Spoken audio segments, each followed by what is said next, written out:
Сәлеметсіңдер ме балалар? Бұл 2-ші сынып математика пәні 132-ші сабақ жиындар, логика элементтері тақырыбы.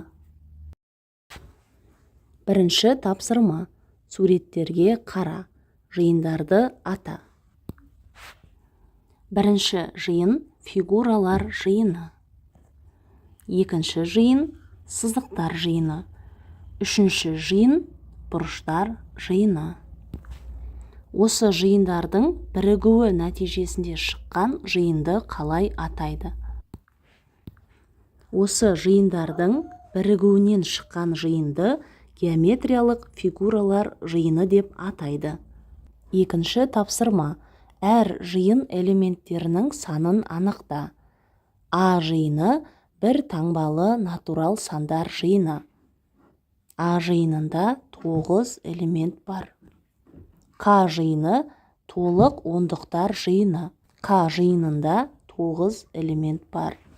Е жиыны толық жүздіктер жиыны. Е жиынында 9 элемент бар. М екі таңбалы натурал сандар жиыны. М жиынында 90 элемент бар. Осы жиындардың бірігуі нәтижесінде шыққан жиынды қалай атайды? Ол сандар жиыны деп аталады.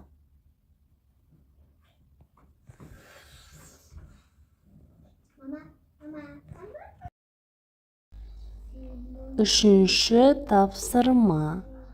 Екі жиынның элементтерін салыстыр. Элементтерді теріп жаз. А нұсқасы А жиынына тиісті. А жиынына тиісті элементтер олар 0, 1, 2, 3, 4 сандары. Ә нұсқасы Б жиынына тиісті.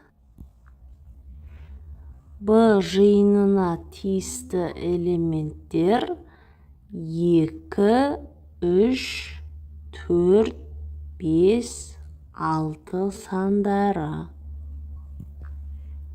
Б нұсқасы А жиынына да, Б жиынына да тиісті. А жиынына да, Б жиынына да тиісті элементтер олар 2, 3 және 4 сандары. Төртінші тапсырма. С, М, Е, К жиындарының элементтерін зертте. С жиынының элементтері 42, 30, 13, 26. М жиынының элементтері 40, 30, 50, 20. Е жиынының элементтері 40, 50, 30, 13, 20. К жиынының элементі 30. Мына пікірлер ақиқат па? Е жиыны С мен М жиындарының бірігуі нәтижесінде шыққан жиын. Егер ол ақиқат болса, С және М жиынында кездесетін бүкіл элементтер Е жиынында болуы тиіс. Бұл пікір жалған, өйткені С жиынындағы кейбір элементтер Е жиынында жоқ. Сондықтан бұл жалған пікір. Келесі К жиыны С мен М жиындарының қиылысуы нәтижесінде шыққан жиын.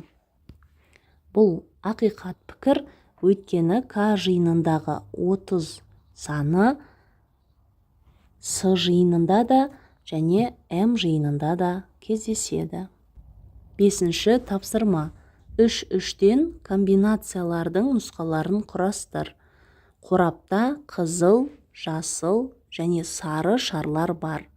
Егер қораптан 3 шар алсақ, олар қандай түсті болуы мүмкін? Өз жауабыңды шар түстерінің бірінші әріптерімен белгілеп алып, кесте түрінде көрсет. Барлық мүмкін нұсқаларды қарастырамыз. Бірінші рет алғанда үшеуі де қызыл болуы мүмкін.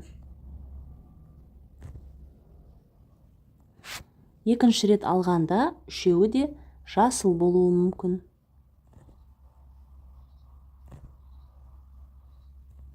Үшінші рет алғанда үшеуі де сары болуы мүмкін.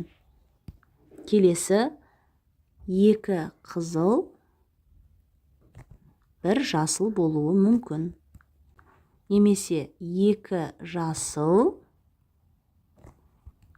бір қызыл болуы мүмкін. Немесе екі қызыл, бір сары болуы мүмкін. Келесі нұсқа екеуі сары, біреуі жасыл болуы мүмкін. Немесе екеуі сары, біреуі қызыл болуы мүмкін. Немесе екі жасыл, біреуі сары болуы мүмкін. Сонда барлығы 9 нұсқа шықты. Алтыншы тапсырма. Пікірлер ақиқат па, әлде жалған ба? А нұсқасы: көбейту мен бөлу өзара кері амалдар. Бұл ақиқат.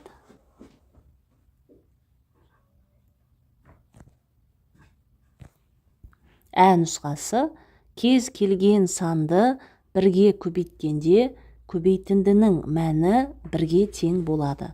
Жоқ, бірге тең болмайды, сол санның өзі шығады. Сондықтан бұл пікір жалған пікір.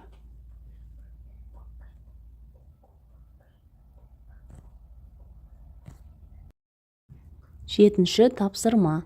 Сыйымдылығы 4 литрлік ыдыстарға 16 литр күнбағыс майы және 20 литр мақта майы бөліп құйылды. Неше ыдысқа май құйылды? Оны анықтау үшін ең алдымен күнбағыс және мақта майларын қосып аламыз. Күнбағыс майы 16 литр, оған 20 литр мақта майын қосамыз. Барлығын қосқанда 36 литр болады. Енді 36 литр майды 4 литрлік ыдыстарға бөліп құямыз. Сонда 36 бөлу 4 тең 9 болады. Жауабы: 9 ыдысқа май құйылды. Балалар, осымен бүгінгі сабақ аяқталды. Сабақ түсінікті болса, міндетті түрде осы видеоға лайк басып, каналға тіркеліп алуды ұмытпаңдар. Келесі сабақтарда кездескенше.